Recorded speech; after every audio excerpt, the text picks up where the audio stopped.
bên này restore IX bây giờ cho cứ control power hay volume lớn hay mùi nâng phát khát cái nào bay thật lắm mới tha và tòng lươn ấy đây là pì này té ắt vô bị lầm cái nào mấy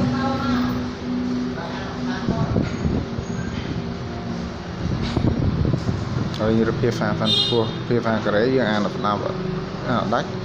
nhưng đâu phía phá dân nick wifi dân gió chứng password wifi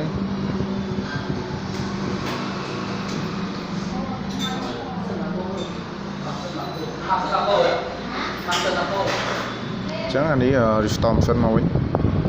chẳng một click trong power vì lim nữa nên một tông hàng cào một tiền mình lim hàng cào đấy về dùng merge vì hai bên nó ran sử dụng ô tô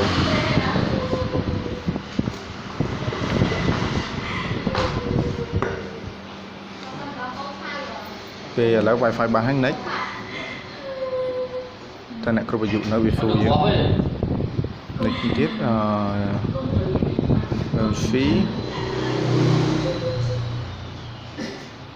chứ phù dưới thay giờ agreement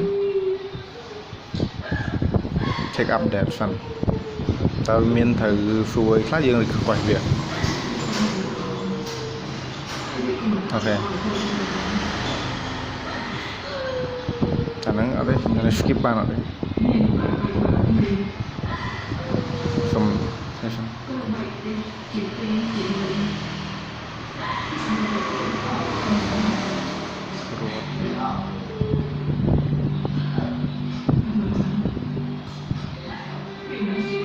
from by password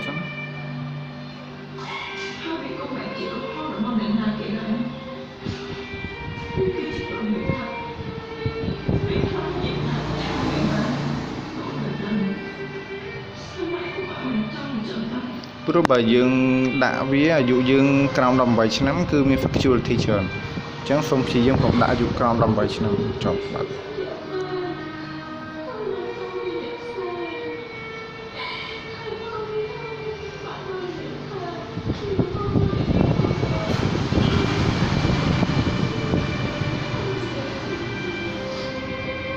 verify account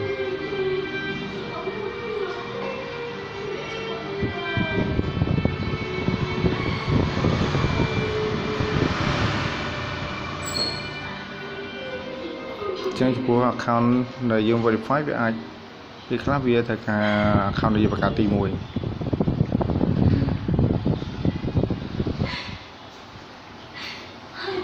mình chọn thành hàng trong đường dư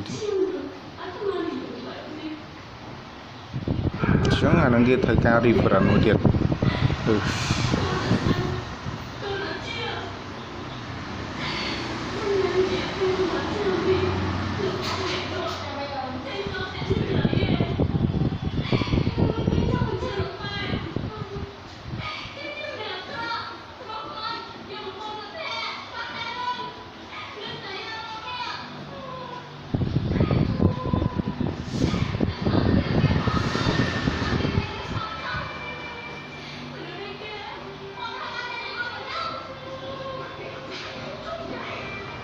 bây giờ nó cái skip ra mà này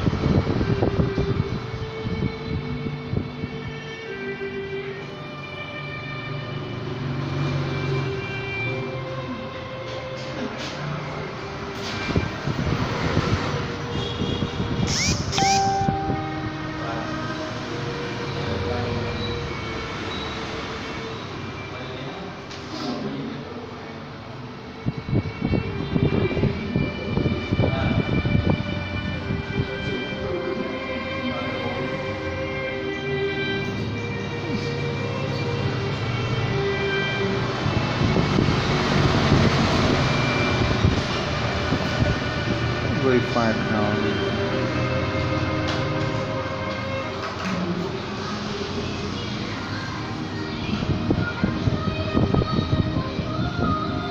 bột chứng như đã lấy cho các bạn đấy